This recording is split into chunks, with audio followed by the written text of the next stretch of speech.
Delegates filed into the Transcorp Center in Nigeria's capital to unpack the sub-theme Transforming Africa from Within.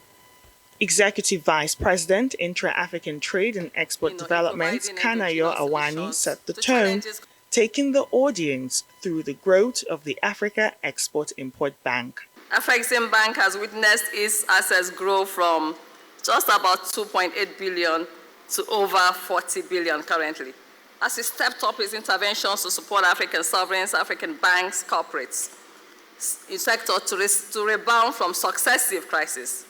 Among others, this included the deployment of innovative solutions to address the end of the commodity supercycle and terrorism-induced shocks through its counter-cyclical trade liquidity facility.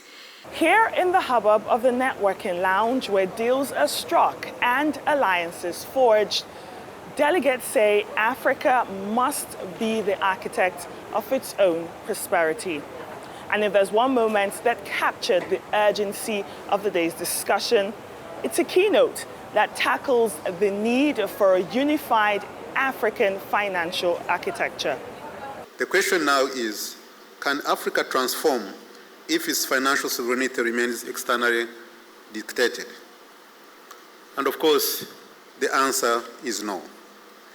If we are serious about achieving the African Union Agenda 2063 and SDGs, we must transform Africa from within through institutions that are of Africa, by Africa, and for Africa. And what I mean is that the situation nowadays is totally different. ARISE is really ensuring, on the funding side, thanks to Afrexim, thanks to Africa Finance Corporation, we are able to ensure our customers get financing. We have implants, which really means an Afrexim employee sitting in the industrial zone, when you need a financing, you're easily able to attract that financing. Ensuring that raw material supply, so what we do is really work with the farmers up country, ensuring that we are able to collect the raw material from the farmers, bring it to the customers, and they buy just in time. Just think if you were sitting in Vietnam and buying a cashew, you will just buy when you need it and not stock for 9 months. And that's what we end up doing. We ensure that we act as the interface between the farmers and the industry, stock it and give it to the industry just in time. Panel sessions delivered the roadmap on strengthening institutional resilience and the importance of the preferred creditor status for financing African growth and prosperity. The panelists say it is the key to unlocking trillions in development financing. It's impossible for these institutions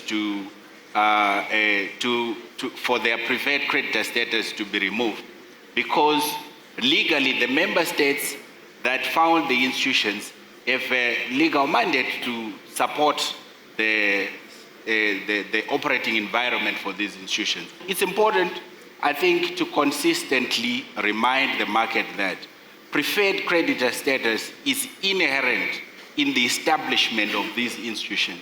And there is a point that will come where this status has to be lifted by virtue of the establishment and the purpose of these institutions.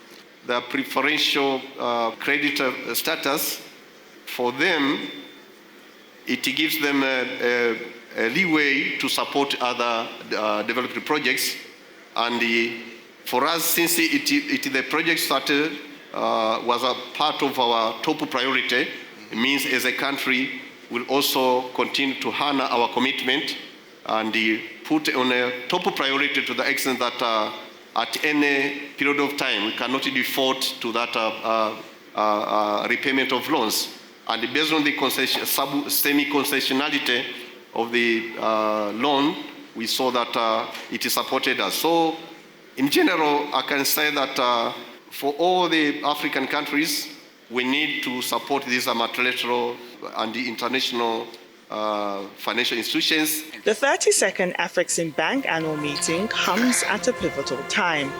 Stronger institutions will unlock the full promise of African innovation and trade integration. With the meetings halfway through, the mood is clear. Africa's financial destiny will not be written in Washington or Beijing, but right here by Africans for Africans. Nkechi Nana. Arise News, Abuja.